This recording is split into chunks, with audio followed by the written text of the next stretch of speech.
Alright, recording. So hi you guys and welcome to my channel. I'm back with a new video and we're gonna check out a video called How Good Was Nick Diaz Actually. You guys have shown me so much love on the Diaz brothers, so I'm excited to check out some more from one of them. So I'm not gonna ramble, let's get straight into this video. Alright you guys, let's see. When I read the comments, when I react to them, it's always like strong opinions, either good or bad. Like, but people always have something to say about them. But let's see, Nick Diaz. Come on! Nick Diaz has been in some of the most entertaining fights in MMA history. He's also one of the most respected fighters in the game due to his style of fighting and his I don't give a f attitude. But due to the rise in popularity from his brother Nate Diaz, I feel like not many know what really happened in Nick's career and how good he actually was. Hey guys, it's Keon and today I'm going to be talking about MMA legend Nick Diaz. Like I said, since the rise of his brother Nate, Nick Diaz has taken a step back from the MMA spotlight. But at one point he was the more popular Diaz brother. So let's take a look at Nick Diaz's career and how good he actually was. Nick Diaz made his pro debut the same month he turned 18 back in 2001. That night he would defeat Mike Swick by submission, and in his second pro fight, he would win the IFC United States Welterweight Championship against Chris Lytle. In this fight, Nick controlled Lytle with the clinch, and when he took the fight to the ground, he threw some nice shots from the top. Even on his back, he would be attacking with submissions. The fight also showed how durable Nick was in both taking a punch and his cardio. On September 8, 2012, Diaz fought in the King of the Mountain welterweight tournament. He was able to secure the quarterfinal and semifinal victory against Blaine Tyler and Adam Lynn respectively. In the finals, he fought Jeremy Jackson. Moments into that fight, Nick got clipped by a jab and was finished on the floor via strikes. The fight lasted 49 seconds. Nick would finish 2002 off by picking up a TKO win against Harris Sarmiento and then dropping a split decision against Kuniyoshi Hiranaka. Then in March of 2003, Diaz beat Joe Hurley by Kimura to win the first ever WEC Welterweight Championship, a belt that he would later vacate. He went back to the IFC to defend his belt against Jeremy Jackson, the first man to ever beat him. This time around, Nick was able to control the fight with his grappling. In fact, during this time, Nick was more of a ground fighter than a striker. He would always pursue the clinch and either go for the takedown or fall into guard, as he had a strong jiu-jitsu game when on his back. In this fight, he was able to secure the takedown in the first round, work his way into the full mount, and throw strikes from above before the ref saw enough. Nick Diaz avenged his first loss and retained his IFC championship. That would be his final defense before being signed by the UFC in September of that same year. His first fight with the promotion would be the rubber match with Jeremy Jackson. In a back and forth fight, Diaz was able to secure the armbar 2 minutes into the third round that forced Jeremy to tap immediately. Following his UFC debut, he would go on to fight highly touted prospect Robbie Lawler, who was a favorite going into the fight with Nick Diaz. This fight was an absolute war. Both fighters were throwing bombs at each other. It was also one of Nick's first fights where he stood and didn't really try to take his opponent to the ground. He was also more vocal with his taunting and trash talk. And finally, in the second, Diaz landed a right hook that knocked out Robbie Lawler immediately. And all this on his debut. After losing a controversial split decision to Karo Parisian, Nick would pick up 2 first-round wins when he defeated Drew Fickett and Koji Oishi. Nick Diaz was set to fight Ultimate Fighter Season 1 winner Diego Sanchez, who was 13-0 at the time. Prior to the fight, Nick questioned why Diego climbed the UFC ranks so fast in regards to being in the main event so quickly and being paid more than Diaz. Diego would take down Nick throughout the fight and land shots from above. Nick would lose the fight by unanimous decision. After, he would lose to Joe Riggs in a close fight by decision. What's notable about this fight was after, when both fighters were taken to the hospital and the trash talk continued. This would result into the two fighting again, which forced hospital security to separate the two. He would then lose another close fight to Sean Shirk at UFC 59 before returning back home to Stockton, California to pick up a win outside of the UFC promotion. Then the UFC called him on short notice to fight Josh Neer at UFC 62. Diaz got the call a night before the fight, but still impressed with the third round Kimura. He returned at UFC 65 where he fought Gleison Tibau. After being controlled by Tibau in the beginning of the round, Nick was able to reverse and throw heavy ground and pound to end the round. In the second, Nick was able to stuff Tibau's takedowns and knock him to the ground with an uppercut. From there, Nick would throw a flurry of punches that didn't look like it had the most power, but the volume proved to be too much, causing the ref to stop the fight. Following this fight, Nick Diaz left the UFC to sign with Gracie Fighting Championships. But the event he was supposed to be on was cancelled due to poor ticket sales. He would then sign a 2-fight deal with Pride and make his debut against Takanori Gomi, who at this point was considered as one of the best lightweights in the world. The non-title bout took place at 160 pounds, a first for the welterweight Nick Diaz. In the first round, Gomi was able to take down Diaz and land some shots from above. And when the fight got up, Gomi stunned Diaz with a right hand but was unable to finish Nick on the ground. When the fight was brought back up, Diaz displayed some really nice boxing by maintaining his distance and picking his shots that accurately landed on the fading Gomi. The fight quickly became a war with Diaz throwing the volume and Takanori looking for that one power shot. In the second round, Gomi would go for a takedown that would lead him into a gogoplata submission by Nick. But it was later announced by the Nevada State Athletic Commission that Nick failed his drug test after testing positive for marijuana.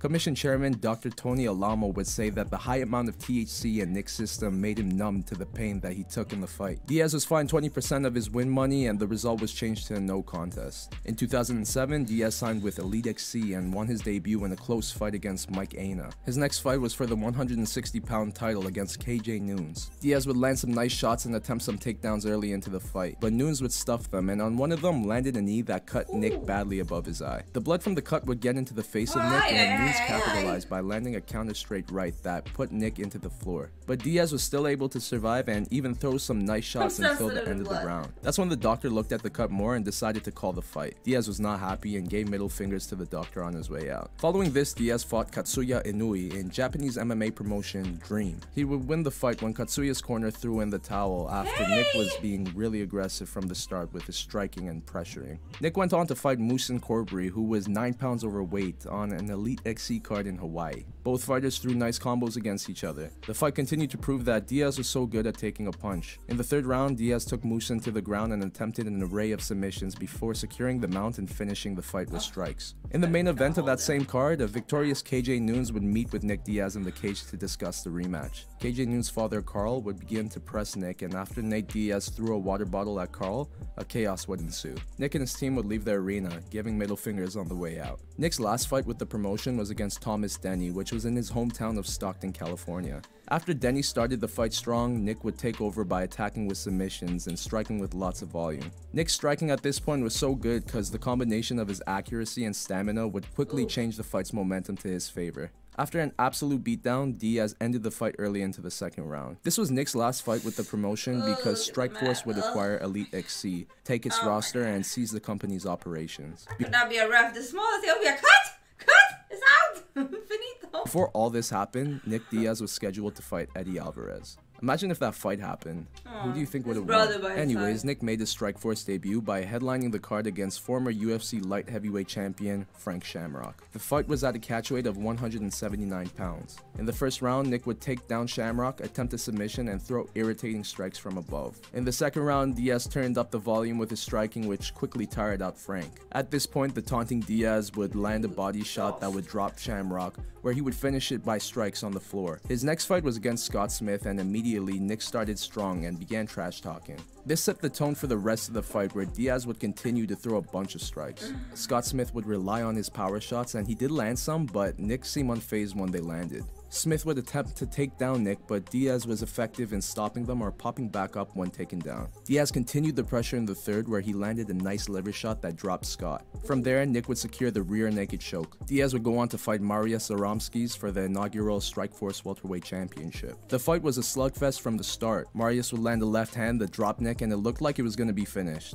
But Diaz survived and began tagging Zaromskis with shots and landing knees to the leg. Mariusz was absolutely tired near the end of that round, and that's when Nick began going to work by landing shots to the head and body. He would finish Mariusz before the end of the first with a right hook that immediately stopped the fight. At the end, when the commentator asked if the win was special to Nick, he said he didn't care as he was looking forward to going home and eating. And honestly, he seemed so genuine about it that I believed him.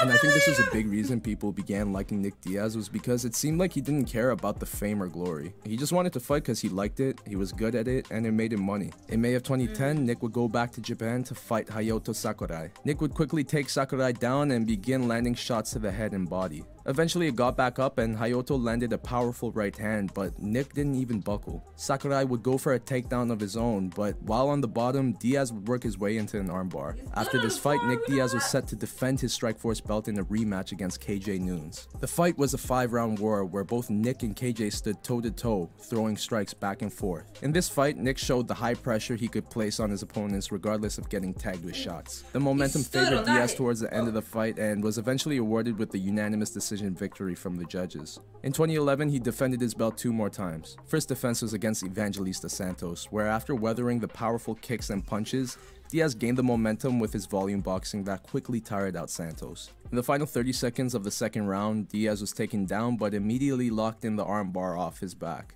Evangelista's wife Cyborg was devastated. Nick's second title defense of 2011 was against Paul Daly. The fight started like many of Nick's other fights, bombs being thrown back and forth. Daly even landed a hook that dropped Nick, but we all know by now that Nick can take a hit. And the narrative was also similar to his previous fights in that his opponents would use up all their energy trying to finish the fight early. But Diaz conserves his energy while throwing a huge volume of strikes that gets his opponents to constantly think and therefore get tired faster. Paul landed another hook that seemed to have Diaz in all sorts of trouble. But after Nick recovered and stood back up, Daly was exhausted. Diaz would go on to finish Paul on the ground by strikes before the first round ended. At this point, Nick Diaz was one of the best welterweights in the world outside of the UFC, which made a fight between Nick Diaz and UFC welterweight champion George St. Pierre a must-see. Dana White would announce that Nick Diaz signed with the UFC. He vacated his Strikeforce belt and was going to fight George St. Pierre at UFC 137. But when the UFC set up a press tour to promote the fight, Nick Diaz did not attend them, and this got Dana White so mad that he pulled Diaz from the fight and replaced him with Carlos Condit. Instead, Diaz fought former UFC lightweight and welterweight champion BJ Penn. His UFC comeback was successful after Diaz took over the fight in the final 2 rounds with his crazy striking output. After earning the unanimous decision victory, Nick would go off in the post-fight interview by calling out GSP with the famous line,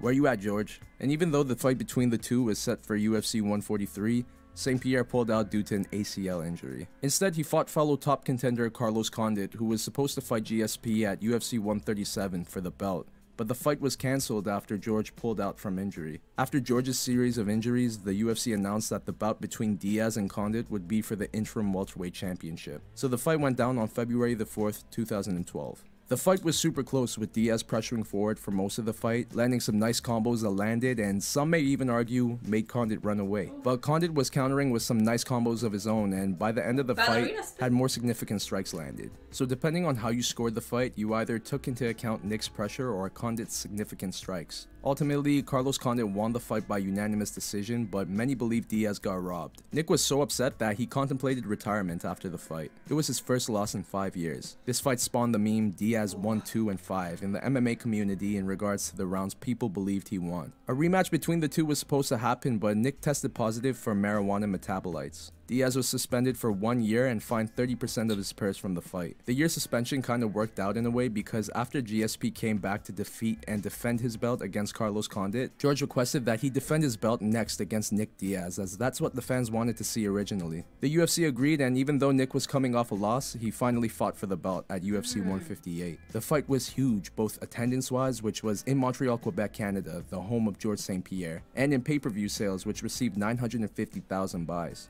And I have to give credit to Nick, who seemed to really have gotten into George's head with all the trash talk prior to the fight, because GSP was angrier with Nick unlike any other opponent that he's had. But George's grappling proved to be too much for Nick, who would consistently take down Diaz and throw ground and pound from the top. On the feet, George was able to distance Diaz with the jab and connect with a couple of Superman punches. Nick was able to stuff some of St. Pierre's takedowns and land some nice shots to the head and body. But he wasn't able to pressure George like he normally did with his other opponents. By the time the fight ended after 5 rounds, Diaz raised GSP's arm, knowing he came up short in that fight. Diaz lost the fight by unanimous decision. On July 28, 2013, Diaz announced that he was retiring, but Dana White believed it to only be a hiatus and that he would return soon. And he was right, because Nick Diaz came out of retirement to fight former UFC middleweight champion Anderson Silva at 185 pounds. I said this in my Anderson Silva video, and I'll say it again.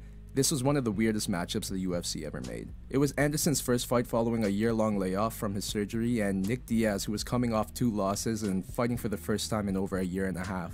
The fight was even more odd, with very little action from both sides and more taunting from Nick Diaz, who busted out this move in the middle of the fight. The entire fight was on the feet and both men landed their respective shots, but Silva was able to get the unanimous decision victory in the end. Following this fight, it was not only announced that Silva tested positive for 2 types of steroids, but Diaz also failed the drug test when he tested for marijuana again. The decision of the fight was changed to a no contest. Diaz, however, received one of the biggest suspensions in MMA history when the Nevada State Athletic Commission suspended him for 5 years. He also had to pay a fine of $165,000. Many MMA fans thought this was an unfair punishment for Diaz. Even singer Cher expressed her support for Nick by sending out a tweet asking the commission to lift his suspension. And after Diaz appealed the suspension and fine, the Nevada State Athletic Commission decided to reduce Nick's suspension to 18 months and his fine to $100,000. Nick Diaz was free to fight again on August the 1st, 2016. But as of 2020, Nick Diaz still hasn't fought. And even though there was discussions that he was going to fight Robbie Lawler or Jorge Masvidal, I just don't believe it's going to happen, especially after being away from the sport for 5 years. So if he really is done with MMA, my question is, how good was Nick Diaz actually? In my opinion, I think Nick Diaz set the standard for what it means to be a true fighter. He showed the people what they wanted to see in a fight. We are in a sport where fighters execute game plans to earn points from the judges or fight strategically to avoid any danger. And that's understandable because losses and injuries can definitely be huge setbacks for fighters. But I don't think Nick Diaz cared because he was just happy to get in there, fight, and make money. Even the way most of his fights went down, they were mostly battles that saw Nick get into trouble at times. But he would find ways to earn the W no matter how much danger he was in. In 37 fights, he was only truly finished once, and that was really early into his career. Otherwise, he wasn't afraid to take hits. On his back, he would continue throwing strikes and looking for the submission. Instead of looking for that one powerful shot, Diaz popularized striking with volume. He was one of the most durable fighters ever with his strong chin and everlasting cardio. This would be the reason why he wasn't reluctant to move forward, which many admired as it showed how much heart and toughness this man had. In today's sport, there are many fighters who share this fighting spirit that Diaz has manifested. And they too received the fan support and respect that Nick still gets today. He built a huge following because fans knew what to expect from him. And that was a war. My name is Keon, and this was my take on how good Nick Diaz acted. Nah, I'm sorry, I've been pretty quiet. I've been just listening.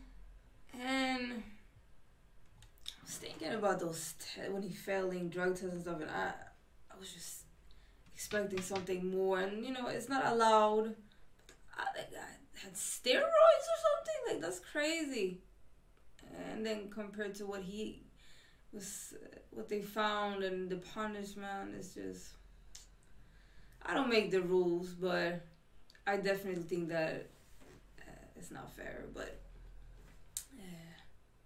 still seemed like a very nice person, genuine. I mean, you see, to me, I don't judge someone by how they're treating the press and media, because the media is ugly. I would never want that fame. Even if, like, you can tell that they don't want it. They just became successful at what they love, and the fame came with it. But I see how they treating the people that they're fighting and stuff. It's class. So that's how you can tell what kind of person it is. Because the media just trigger one and just want headlines and just using them for their own sales and stuff like that. So I don't really care about that. But yeah, another interesting videos about Nick Diaz. Share your opinion down below. What do you guys think? And yeah, hopefully I'll see you guys in another video. Like, comment, subscribe. Appreciate you watching. Bye.